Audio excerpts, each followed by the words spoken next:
jeunes gens. Alors aujourd'hui on va attaquer un nouveau chapitre. On va s'intéresser à une nouvelle force. C'est la force qui fait que ce bloc s'arrête. C'est, vous l'avez deviné, c'est la force de frottement. Si la force de frottement n'existait pas, ben, ce bloc, au moment où je le pousse, ben, il continuerait indéfiniment comme ça. Hein, ben, il tomberait sans doute après. Et il continuerait comme ça à vitesse constante. Là, on voit que le bloc s'arrête, il subit une force qui est opposée au mouvement, et cette force, c'est la force de frottement. Ça, c'est déjà la première chose, c'est que la force de frottement est tout le temps opposée au mouvement. Hein. Si le mouvement est vers là, ben si le mouvement était vers la gauche, pour moi ici, la force de frottement serait vers la droite. Si le mouvement est vers la droite, la force de frottement est vers la gauche. La force de frottement est tout le temps opposée au mouvement. Le but aujourd'hui, c'est de regarder quels sont les paramètres qui font varier cette force de frottement, de quoi dépend cette force de frottement.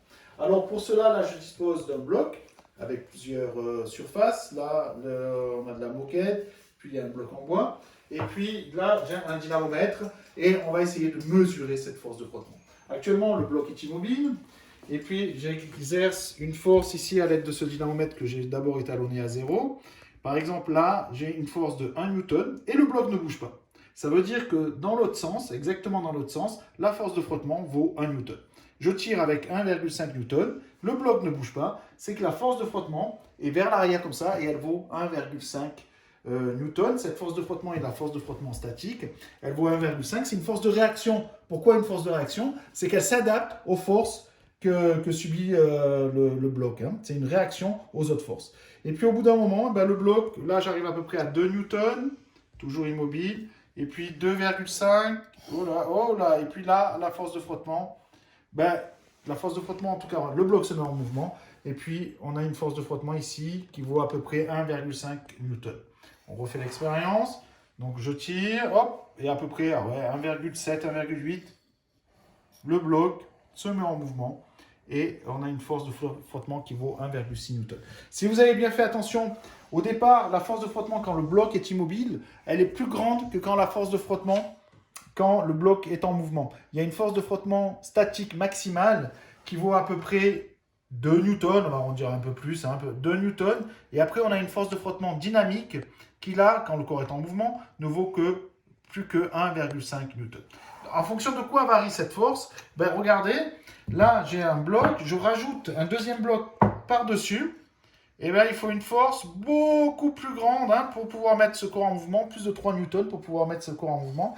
La force de frottement, on a envie de dire que la force de frottement varie avec la masse du bloc, mais la base de ce bloc-là n'a pas changé, j'ai juste rajouté un bloc par-dessus. C'est pas vraiment en fonction de la masse du bloc, on a tendance à croire ça, mais c'est plutôt dû à la force de contact entre les deux corps ici, qui est égale à la force de soutien. La preuve, regardez là, la masse du bloc, là, je sais pas, il fait 500 grammes. Là, la force, il faut à peu près une force de 2,2 newtons, à peu près, pour le mettre en mouvement. Là, la masse, si j'appuie dessus, la masse n'a pas changé. Et regardez, il faut une force énorme pour le mettre en mouvement. C'est-à-dire que ce n'est pas vraiment la masse qui compte, c'est la force de contact entre les deux corps. Alors, c'est clair que cette force de contact, quand ce corps est posé, elle est égale à la force de pesanteur du corps. Mais quand on rajoute d'autres forces, ça a tendance ici, en tout cas, à faire augmenter la force de contact. Donc, ça, c'est la première chose qui est importante.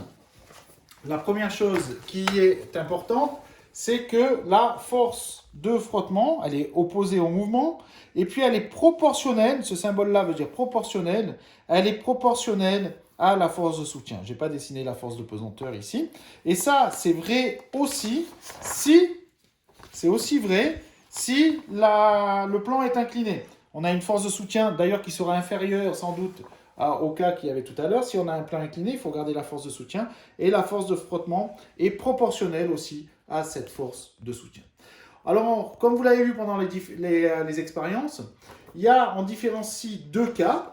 Le premier cas, c'est quand le corps est immobile. Donc ça, c'est le cas statique. Quand le corps est immobile, on a une force de frottement. Cette force de frottement, elle varie de 0 à une valeur qu'on appelle la force de frottement statique maximale, où le corps va commencer à se mettre en mouvement. Donc la force de frottement est inférieure à cette valeur-là, inférieure ou égale. Et cette force de frottement statique maximale dépend de la force de soutien. Et il y a un coefficient qu'on appelle μ0, qui est le coefficient de frottement statique, et qui s'appelle μ0, qui dépend des surfaces en contact. Je vous le montre là pendant l'expérience. Donc là, Si on a du bois sur du mélaminé, alors là, il faut à peu près une force de 2 newtons. Et si par exemple, je regarde de la moquette sur du mélaminé, eh ben, on a moins 1,4, c'est-à-dire on va avoir un coefficient de frottement qui est plus petit.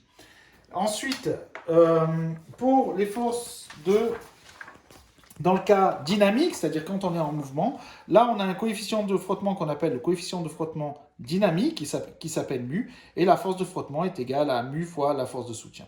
Voilà pour les coefficients. Là je vous ai fait un petit schéma en imaginant une force de tension qui tire ce corps. Ça peut être un dynamomètre ou ça peut être autre chose.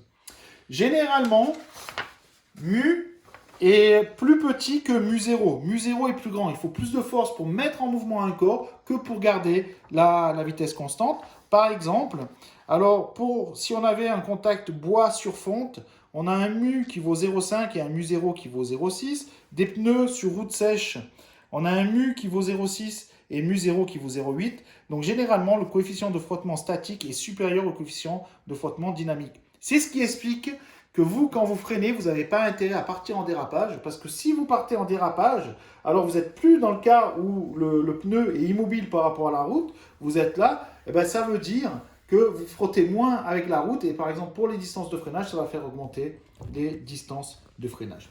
Un paramètre qui ne fait pas varier la force de frottement, c'est la superficie en contact. Là, j'ai une grande superficie, et là, j'ai une plus petite superficie. Là, pour mettre en mouvement ce corps, il faut à peu près une force de 1,4 newton. Et si j'ai une superficie plus petite, il faut aussi une force de 1,4 newton. La superficie de contact ne joue aucun rôle sur les forces de frottement. On a mis très très longtemps pour comprendre ça. Et en fin de compte, on s'est rendu compte que le nombre de points sur lequel la feutrine ici appuie est quasiment le même quand on a une grande surface qu'une petite surface. Le nombre de points est à peu près le même. Il a fallu attendre d'avoir des très très bons microscopes pour pouvoir voir ça. Et maintenant on le sait. Et donc c'est indépendant de la superficie en contact. Sur ce, je vous souhaite une bonne journée.